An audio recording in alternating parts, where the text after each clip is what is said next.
মৈত্রী রয়েছে আমার সঙ্গে। আমাদের দর্শকরা যারা এই মুহূর্তে রয়েছেন নিউজ 18 বাংলা দেখছেন, তাদের জন্য আরো ক্লিয়ারলি একটু জানবো মৈত্রীর কাছ থেকেই। মৈত্রী, অর্থাৎ ভোটের দুদিন আগেও যদি ট্রাইব্যুনালে নিষ্পত্তি হয়ে যায় তাহলেই ভোটাধিকার পাওয়া যাবে। যে মানুষ যাদের নাম বাদ গেছে, প্রায় 34 লক্ষ নাম বাদ, কমিশনকে তালিকা প্রকাশের নির্দেশ দিল। এক্স্যাক্টলি সুপ্রিম কোর্ট আজ ঠিক কি বললো?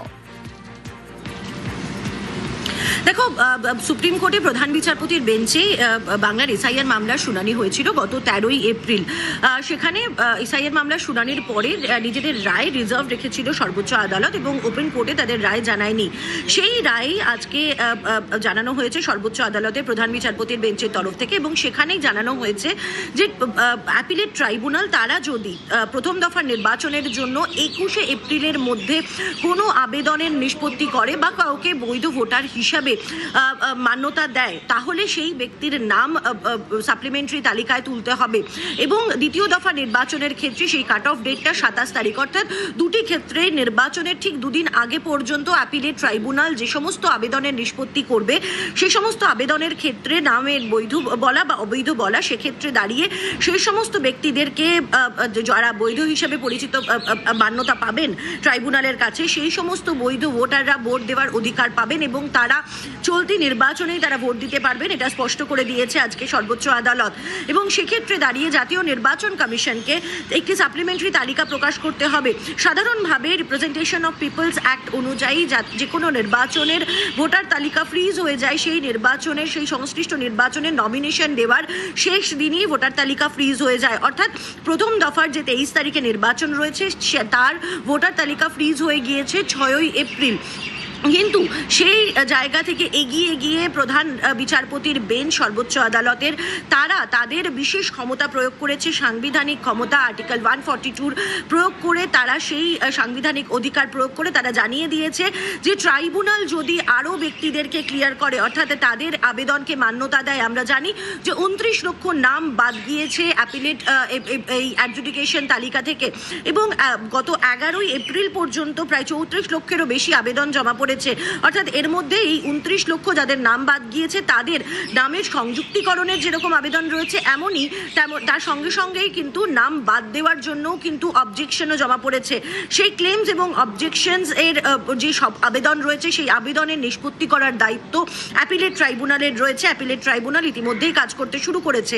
সেই অ্যাপিলেট ট্রাইব্যুনালের ওপরেই দায়িত্ব ছেড়ে দিয়েছে সর্বোচ্চ আদালত। কিন্তু তারা এটাও বলে দিয়েছে যে যদি অ্যাপিলেট ট্রাইব্যুনাল ভোটের আগে পর্যন্ত, অর্থাৎ ভোটের দুদিন আগে পর্যন্ত কারোর নামকে ক্লিয়ার করে, অর্থাৎ বৈধ বলে তাকে মর্যাদা দেয়, তাহলে সেই ব্যক্তির নাম সাপ্লিমেন্টারি তালিকায় তুলবে জাতীয় নির্বাচন কমিশন এবং সেই ব্যক্তি চলতি নির্বাচনে তিনি ভোট দিতে পারবেন। অর্থাৎ উত্তরবঙ্গের বা প্রথম দফায় যে উত্তরবঙ্গ সহ যে বিভিন্ন রাজ্যগুলির বিভিন্ন জেলাগুলি রয়েছে, সেখানকার ভোটারদের যদি আবেদন নিষ্পত্তি হয়, যাদের যাদের আবেদনের নিষ্পত্তি হবে এবং তাদেরকে যদি বৈধ ভোটার হিসাবে তকমা দেয় অ্যাপিলেট ট্রাইব্যুনাল, তাহলে সেই ব্যক্তিরা কিন্তু 23 তারিখে প্রথম দফায় ভোট দিতে পারবেন। এটা একটা বড় সড়ো স্বস্তির জায়গা, তার কারণ আবেদনকারীদের তরফ থেকে এসআইআর এর যারা মূল মামলাকারী, সে তৃণমূলের মমতা বন্দ্যোপাধ্যায় হোক বা ডেরেক ওব্রায়েন হোক কিংবা মোস্তারি বানু হোক, তাদের প্রত্যেকের তরফ থেকে কিন্তু বারবার এই আবেদনই তোলা হয়েছিল যে যারা আবেদন করেছেন, যাদের নাম বাদ গিয়েছে, এই যে 29 লক্ষ নাম বাদ গিয়েছে, সেই সমস্ত মানুষরা তারা আবেদন করে রয়েছেন, ট্রাইব্যুনাল কাজ শুরু করেনি, ফলে তাদের মধ্যে যারা বৈধ ভোটার আছে তাদের অধিকারকে খর্ব করা হচ্ছে।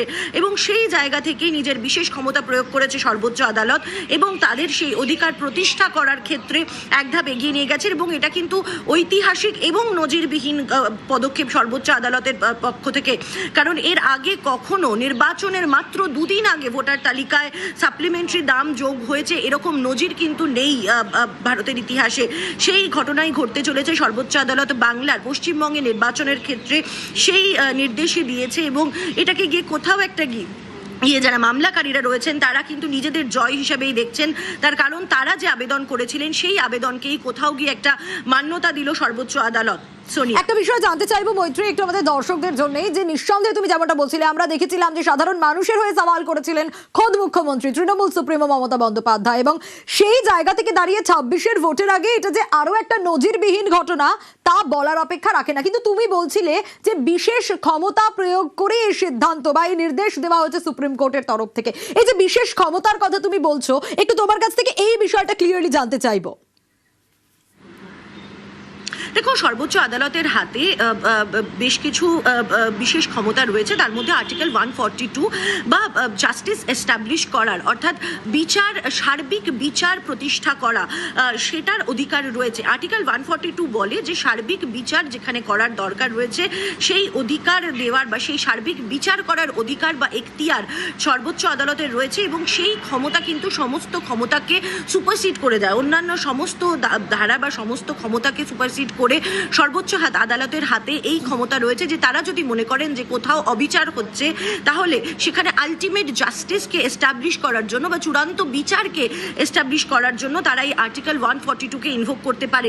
এই আর্টিকেল 142 এর ইনভোক করেই কিন্তু সর্বোচ্চ আদালত জুডিশিয়ারি অফিসার নিয়োগ করেছিল, অ্যাপিলেট ট্রাইব্যুনাল তৈরি করেছিল, এবং সেখানে গিয়েই তারা বারবার করে এটাই বলার চেষ্টা করেছিল যদি বাংলার এসআইআর মামলা আমরা প্রথম দিন থেকে দেখি, তাহলে সেখানে কিন্তু প্রধান বিচারপতি সূর্যকান্ত, বিচারপতি জয়মাল্য বাগচি এবং বিচারপতি পাঞ্চলির বেঞ্চ তারা বারবার করে একটা বিষয় বলে এসেছিলেন যে তারা চান না যে কোনো বৈধ ভোটারের যদি অধিকার খর্ব হয়, এবং সেটা এস্টাবলিশ করা দায়িত্ব এবং সেটাকে সুনিশ্চিত করার জন্য তারা তাদের সর্বক্ষমতা যে ক্ষমতা রয়েছে, যতটা ক্ষমতা তাদের রয়েছে সেই ক্ষমতা তারা প্রয়োগ করবেন। এবং এবার সেটাই দেখা গেল।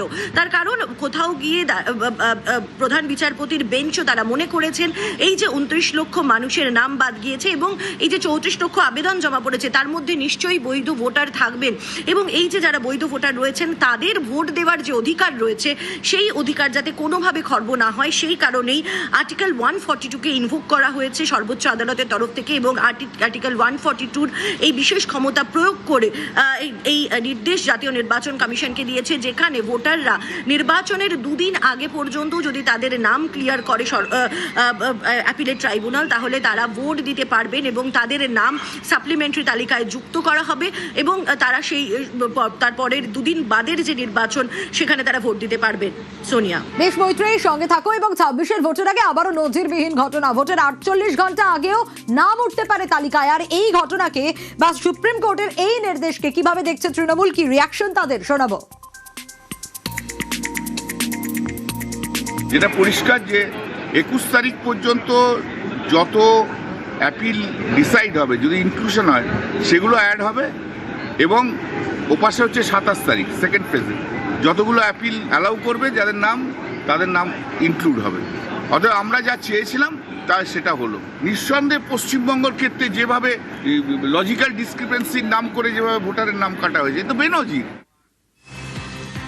ইতিমধ্যেই আমরা যোগাযোগ করতে পেরেছি বিজেপি নেতা দেবজিৎ সরকার রয়েছেন আমার সঙ্গে। নিউজ 18 বাংলায় আপনাকে স্বাগত জানাবো। স্টুডিও থেকে সোনিয়া কথা বলছিলাম, কল্যাণ বন্দ্যোপাধ্যায়ের যে বক্তব্য সেটাও শোনাচ্ছিলাম। এবং 26-এর ভোটের আগে এরকম একটা নজিরবিহীন ঘটনা যে দুদিন আগেও যদি নাম ওঠে, ট্রাইব্যুনাল যদি দেখে, তাহলে সেক্ষেত্রে ভোটে নাম উঠবে। কিভাবে দেখছেন? কারণ তৃণমূলের তরফ থেকেও বলা হচ্ছে যে তারা যা চেয়েছিল সেটা হলো আলটিমেটলি। এটা কিসের নজিরবিহীন? সুপ্রিম কোর্ট এই কথা আগেই বলেছিলেন। দ্বিতীয়ত, নজিরবিহীন বলতে বলতে কল্যাণবাবুকে আচমকা থামিয়ে দিলেন কেন? বাকি তো সবই নজিরবিহীন। এসআইআর ঘোষণার পরে বিভিন্ন সময় কর্মীদের নাম না দেওয়া, ডেটা এন্ট্রি কর্মী অপারেটর থেকে নাম বন্ধ করে দেওয়া, একদম দলীয় বিধায়ক কলার তুলে সিসি ক্যামেরার সামনে বিডিও অফিস জ্বালিয়ে দিচ্ছেন সারা ভূভারতে এসআইআর চলাকালীন। কোথায় এরকম দেখেছেন নাকি? এটাও তো নজিরবিহীন। যে আদিবাসী সিএলওকে জুতো দিয়ে পেটাচ্ছেন শেখ শাহজাহান, তৃণমূলের নেতা, ডানকুনিতে চণ্ডীতলায়, এটাও নজিরবিহীন। তো নজিরবিহীন তো পুরোটাই। অন্য রাজ্য থেকে জজ সাহেবদের নিয়ে এসে করতে হচ্ছে, এসআইআর করাতে হচ্ছে। জজ সাহেবদের কার্যত পণবন্দি করে রাখছে দুষ্কৃতীরা। বাংলাদেশি অনুপ্রবেশকারী মুসলমান যাদের নাম তৃণমূল এখানে ভোটার লিস্টে তুলে দিয়েছিল, তারা সরাসরি আক্রমণ করছে ভারতের সংবিধানকে, ভারত রাষ্ট্রের ক্ষমতাকে তারা শাসন করার চেষ্টা করছে। তা সুতরাং সবই তো নজিরবিহীন এগুলো হচ্ছে।